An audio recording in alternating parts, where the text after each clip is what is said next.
Yeah, this is actually a shame, as far as I'm concerned, to find one which should be the most vibrant economies of the continent actually limping. Because, as you can see, here Johannesburg is now a dark city at night.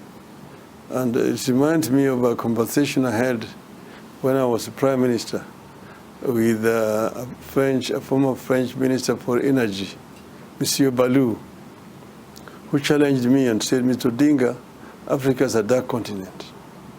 And I told him, what do you mean? That used to be an insult. He said, no, I will show you that Africa is a dark continent. And then he took out a map, a satellite map. He told me, this is a satellite map. First he showed me Europe. This is how Europe looks like at night from the satellite. And you could see the European city lit all over. Then he showed me, now I want to show you Africa. He opened the map and said, this is how Africa looks like at night from the satellite. As you could see darkness, only the southern Africa you could see lights. And then in northern Egypt, you could see light along the Nile. But the rest of the continent was dark. I said, this is what it is. What does it mean? It means that when Europe is working at night, Africa is fast asleep. They told me, no wonder there's high rate of unemployment, population growth in the continent. Africa is working in other areas when Europeans are busy creating wealth at night. So I told him the solution is Africa must be lit. And I can assure you that in my lifetime, we shall light Africa. That is what I told Mr. Balou. And this is what I'm determined to try to do, to help Africa achieve this status. That's Africa working 24 hours, not working only when there is daylight and asleep at night. Yes, Europe is working at night because they have resources that they get from our continent. Yes.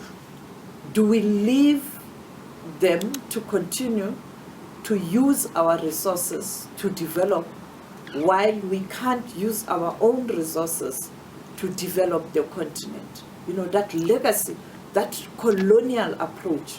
Even when you look right now, you're talking about South Africa being in the dark, but you see number of trucks going to a port in KwaZulu-Natal, Richards Bay, a long queue of trucks, coal going to Europe and Asia. This is the thing, you know, that is the tragedy of Africa. First, you need to understand that African people must eat and live. They must have, for example, energy, that is fuel and so on.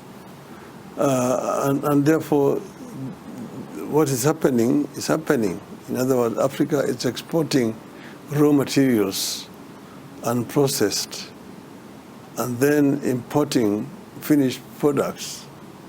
I've been saying that we need to put an end to this, that Africa needs to do value addition to the raw materials that it has in abundance.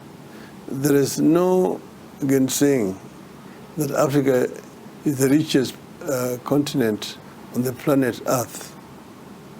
But the paradox is that the richest continent is also the poorest in terms of living conditions of our people.